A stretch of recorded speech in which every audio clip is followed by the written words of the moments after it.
You're terminated, effective immediately. I'm giving your position to my golf buddy, Trevor. Frankly, you're too emotional for leadership." I stared at the text message glowing on my phone screen, the words blurring as thousands of screaming fans sang along around me. The irony wasn't lost on me. Here I was, sitting in the VIP section at Taylor Swift's Eras Tour in Atlanta, Georgia, when my career just exploded in my hands. My name is Danielle Russo, and I'm 34 years old. Or rather, I was the director of public relations at Suncaster Bioworks until approximately 30 seconds ago. For the past decade, I had built their communications department from absolutely nothing into an award-winning operation that managed some of the most high-profile pharmaceutical campaigns in the Southeast. I glanced to my left, where Patricia Henderson, a member of Suncaster's board of directors, was swaying to the music, completely oblivious to the nuclear bomb that had just detonated in my professional life. She had invited me tonight as a thank you for the flawless product launch I had orchestrated 3 months ago, the one that brought in $42 million in pre-orders and landed us on the cover of 3 industry magazines. The stadium lights pulsed in rhythm with the beat, but all I could see was the smug face of my boss, Director of Operations Gregory Walsh.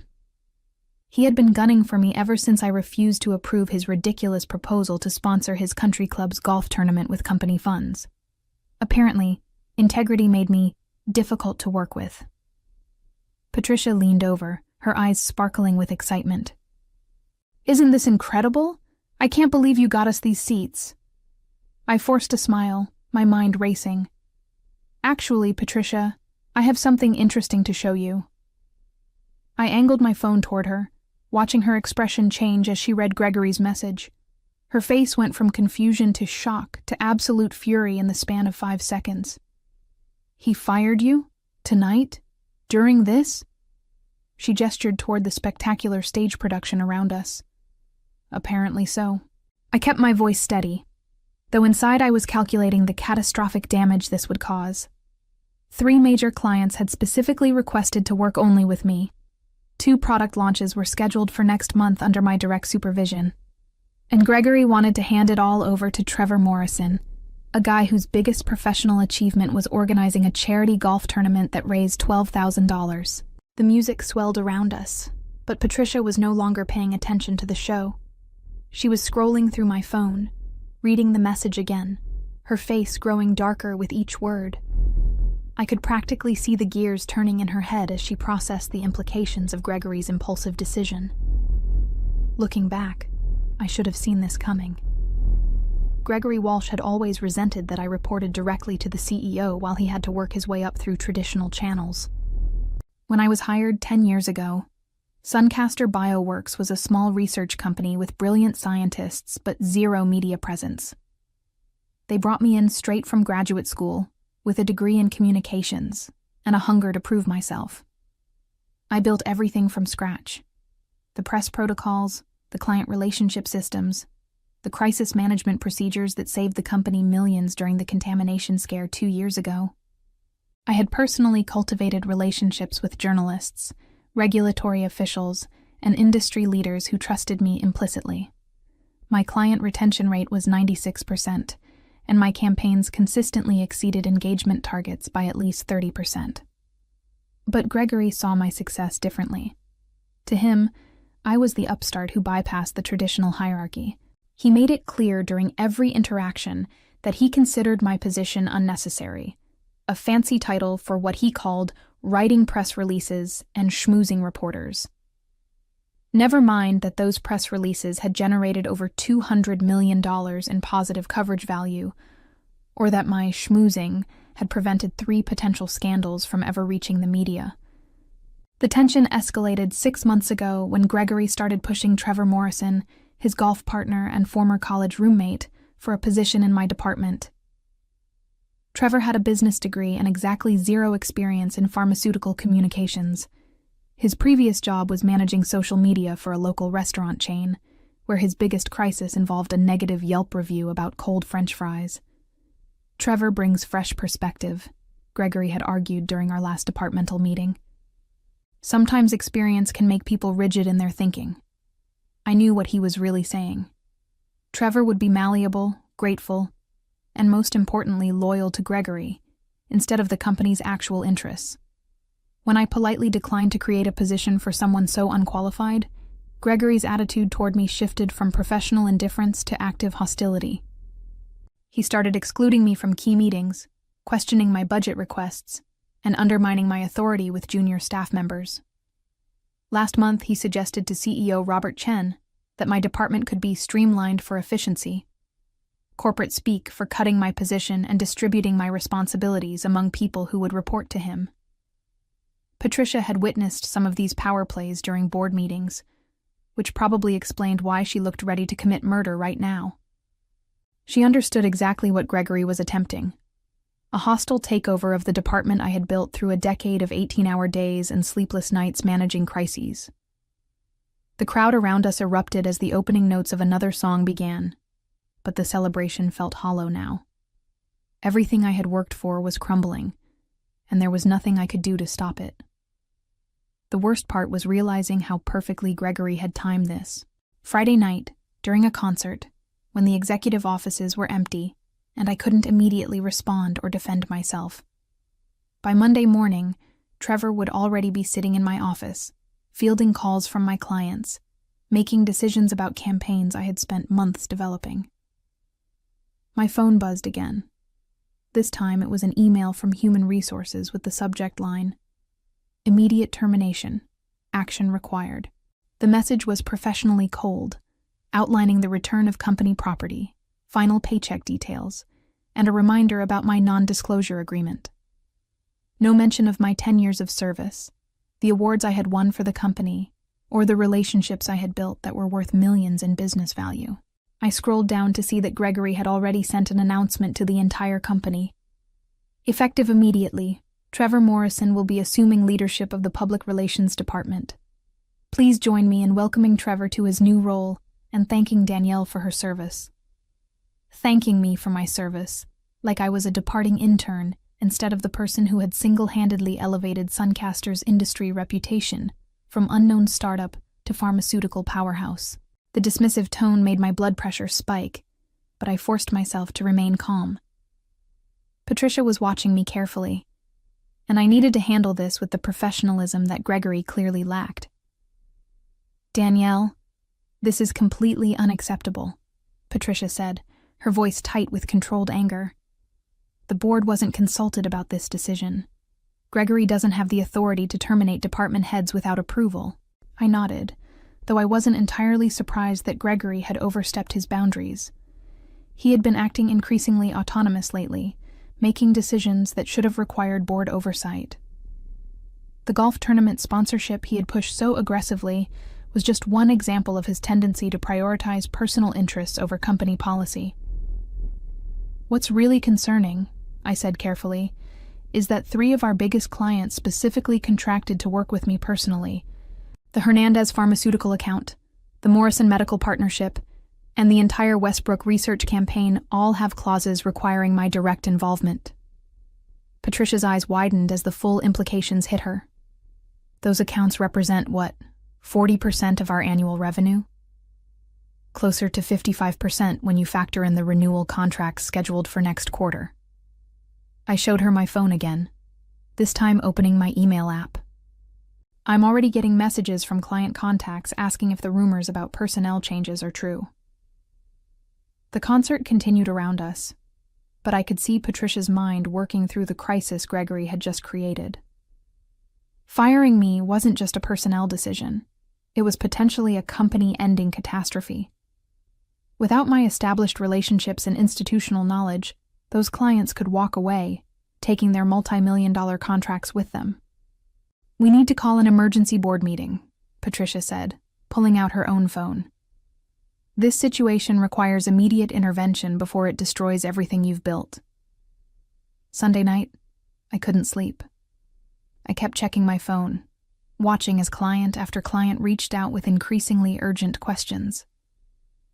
The rumors were spreading faster than I had anticipated, and Gregory's hasty announcement had created exactly the kind of uncertainty that made corporate partners nervous. At 6 a.m., I received a call from Janet Hernandez, CEO of Hernandez Pharmaceuticals and my biggest client. Danielle, I need to know what's happening. My assistant says someone named Trevor Morrison called claiming to be taking over our account. I chose my words carefully, knowing that one wrong statement could trigger a contractual review. There have been some internal changes at Suncaster, Janet. I'm not currently in a position to discuss specifics, but I wanted you to hear from me directly that your account's continuity is my primary concern. Danielle, you know I trust you completely, but my contract is with you personally. If you're not managing our campaign, we need to reassess our partnership immediately. By 8 a.m., I had received similar calls from Morrison Medical and Westbrook Research. Each conversation followed the same pattern: initial confusion, growing concern, and finally, thinly veiled threats to terminate their contracts if I wasn't involved. I documented every conversation, knowing that Patricia would need this information for the emergency board meeting she had scheduled for Monday morning. Trevor Morrison, meanwhile, seemed blissfully unaware of the crisis he was inheriting. According to my former assistant Kelly, who texted me updates throughout the weekend, Trevor had spent Saturday afternoon measuring my office for new furniture and asking IT to change all the department passwords. He had also scheduled a meet and greet with the junior staff for Monday morning, apparently planning to introduce himself as their new leader. Gregory's confidence was almost impressive in its stupidity. He had genuinely believed that firing me would solve his territorial disputes without considering the practical consequences. In his mind, public relations was just glorified marketing, something any competent business graduate could handle with minimal transition time. I spent Sunday afternoon preparing a comprehensive handover document, not out of obligation, but as protection for myself and the junior staff who didn't deserve to suffer for Gregory's vendetta. The document outlined every active campaign, client preference, ongoing crisis management protocol, and scheduled deliverable for the next 6 months. It was 47 pages of detailed institutional knowledge that Trevor would never be able to replicate. But the document also served another purpose. It demonstrated exactly how much Gregory didn't understand about my role. Every page highlighted relationships, expertise, and ongoing commitments that couldn't simply be transferred to an inexperienced replacement. When the board reviewed it, they would see immediately that Gregory had essentially dynamited the foundation of a department that generated 60% of Suncaster's positive media coverage. Monday morning arrived with a text from Patricia. Emergency board meeting at 9 a.m. Come prepared to present your side. This is far from over. I dressed carefully in my best navy suit, the one I wore for high-stakes client presentations. If I was going to fight for my career, I wanted to look like the consummate professional Gregory claimed I wasn't. I arrived at Suncaster's headquarters 30 minutes early, using my still-active building access to retrieve files from my office before Trevor arrived. The sight of my workspace was jarring. My industry awards had been packed into boxes, my client photos removed from the walls, and my personalized coffee mug replaced with a generic Suncaster tumbler. Trevor had already started making the space his own, which felt like a violation of something sacred.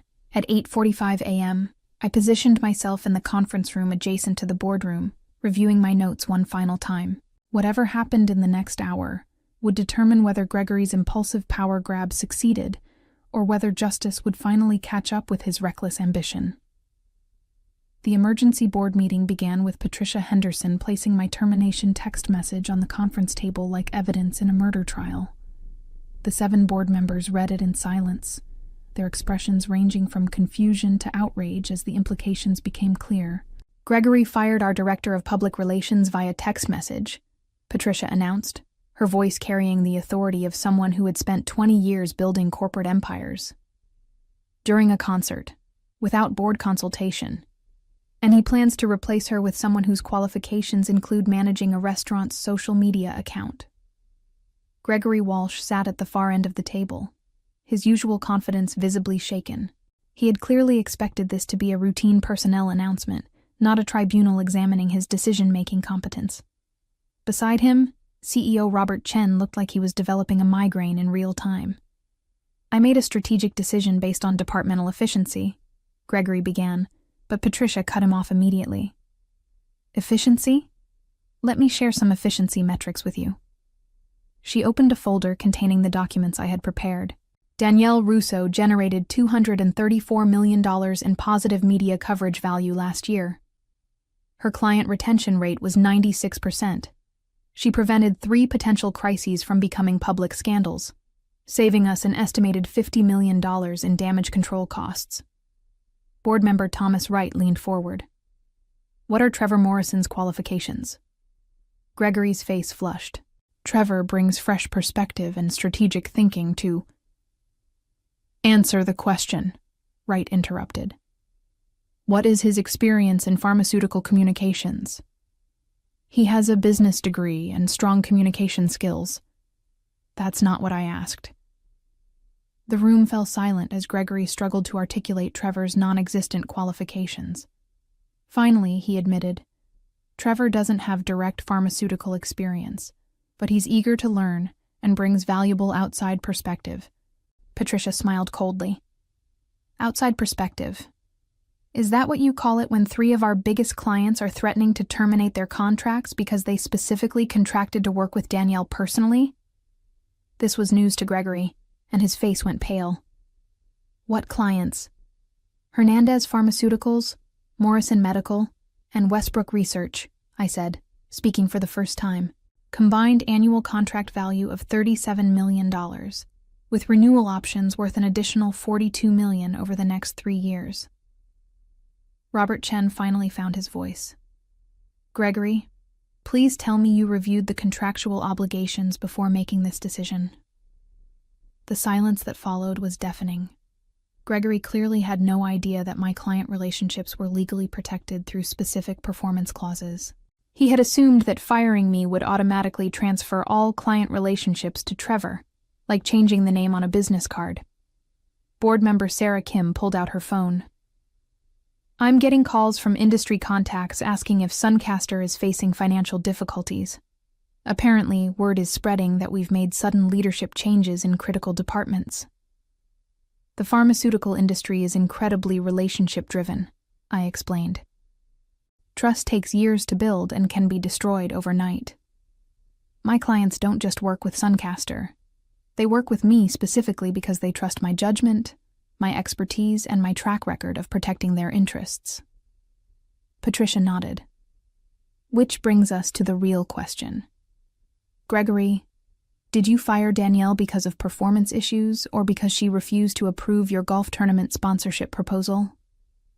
Gregory's mouth opened and closed like a fish gasping for air.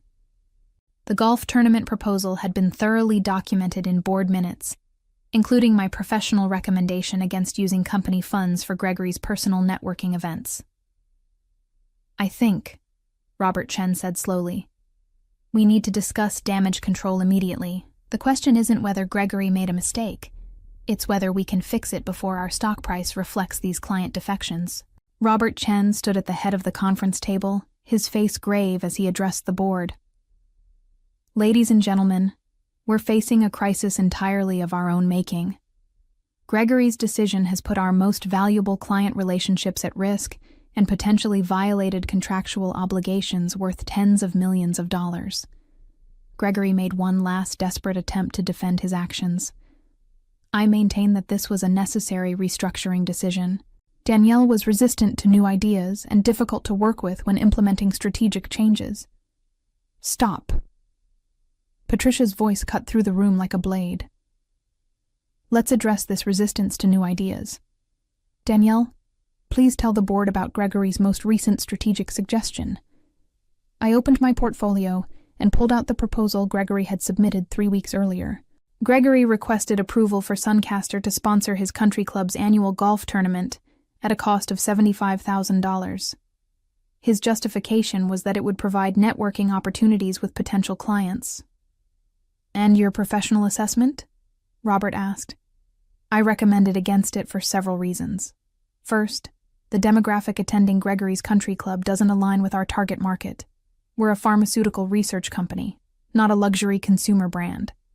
Second, $75,000 represents approximately 15% of my entire annual marketing budget, which would require cutting other proven initiatives. Third, the optics of spending that much on a golf tournament while we're asking employees to accept smaller raises due to budget constraints seemed problematic. Thomas Wright nodded approvingly. That sounds like exactly the kind of strategic thinking we pay her to provide. Gregory's face reddened. She consistently undermines management decisions and questions authority. She questions spending company money on your personal hobby, Patricia interrupted. That's called doing her job. Sarah Kim looked up from her phone with alarming news.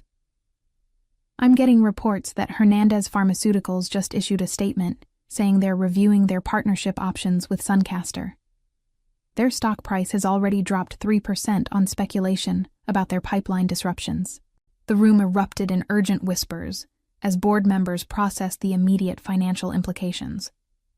Hernandez Pharmaceuticals represented Suncaster's largest single account, and any disruption to their partnership would devastate quarterly earnings.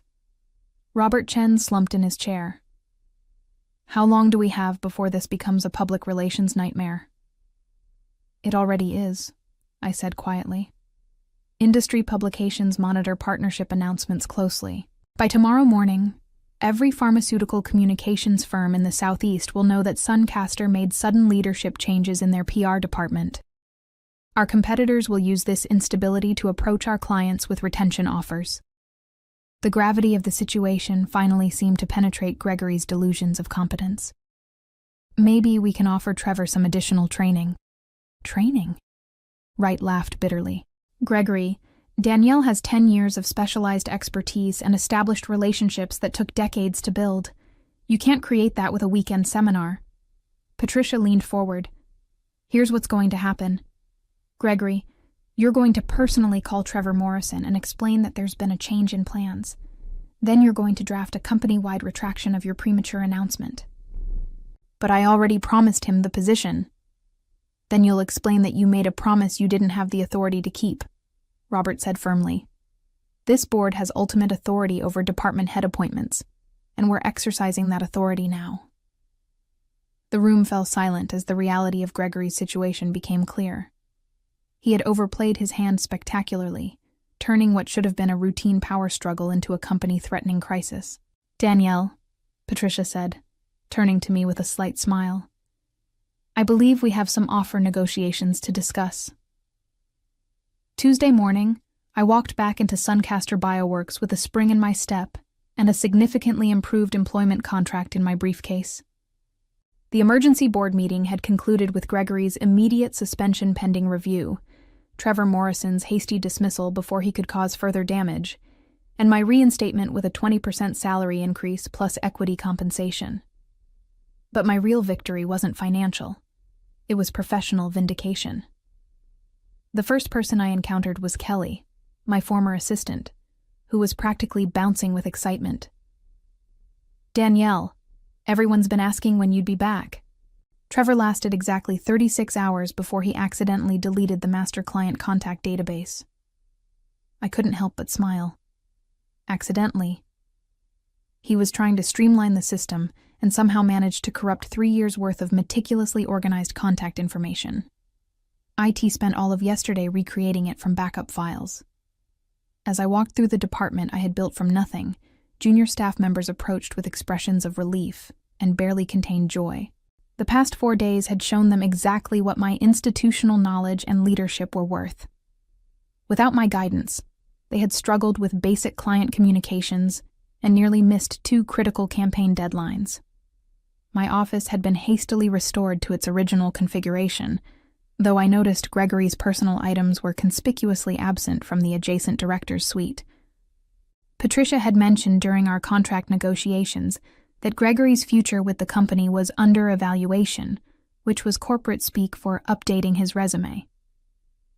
I spent the morning fielding calls from clients who were relieved to hear directly from me that the personnel transition had been resolved. Janet Hernandez was particularly blunt. Danielle, that Trevor person called me 3 times yesterday asking basic questions about our product pipeline. It was like explaining quantum physics to a golden retriever. By noon, word had spread throughout the pharmaceutical industry that Suncaster had restructured its recent organizational changes. Stock price recovered, client confidence stabilized, and normal operations resumed. The true extent of Gregory's downfall became clear over the following weeks. The board's investigation revealed a pattern of questionable decisions and ethical lapses that extended far beyond my termination. His expense reports showed numerous business dinners at his country club with people who had no apparent connection to Suncaster. He had also been pressuring vendors to sponsor his personal golf events in exchange for favorable contract considerations. Most damaging was the discovery that Gregory had promised Trevor Morrison my position 3 months before firing me, complete with a written agreement outlining salary and benefits. This proved premeditation and demonstrated that my termination was retaliatory rather than performance-based. Patricia called me into her office on a Friday afternoon with an update. Gregory submitted his resignation yesterday. He's accepted a position with a small consulting firm in Tampa, Florida, significant step down from director level at a major pharmaceutical company.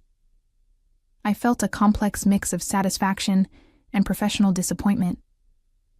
Gregory's vindictive behavior had created unnecessary chaos, but I took no pleasure in anyone's career destruction. Trevor Morrison has also found new employment, Patricia continued with barely concealed amusement. He's managing social media for a chain of pizza restaurants. Apparently, he decided pharmaceutical communications was too complicated for his skill set. The irony was perfect. Trevor had returned to exactly the type of role he was actually qualified for, while Gregory discovered that burning bridges in a specialized industry severely limited future opportunities. My real revenge wasn't orchestrating their downfall. It was simply excelling at my job while they demonstrated their incompetence. The contrast spoke for itself. That afternoon, I received a handwritten note from Robert Chen. Danielle, your professionalism during this crisis reminded everyone why strong leadership matters. Thank you for handling an impossible situation with grace. Sometimes the best revenge is just being excellent, while your enemies destroy themselves through their own poor choices. As I looked toward the future, I realized that surviving Gregory's betrayal had actually strengthened my position within the company and industry. The board's confidence in my abilities was now unshakable. My client relationships had been tested and proven unbreakable, and my reputation for handling crises with integrity was stronger than ever. Sometimes the sweetest revenge is simply watching your enemy's own actions prove exactly why they never deserved the power they tried to steal from you.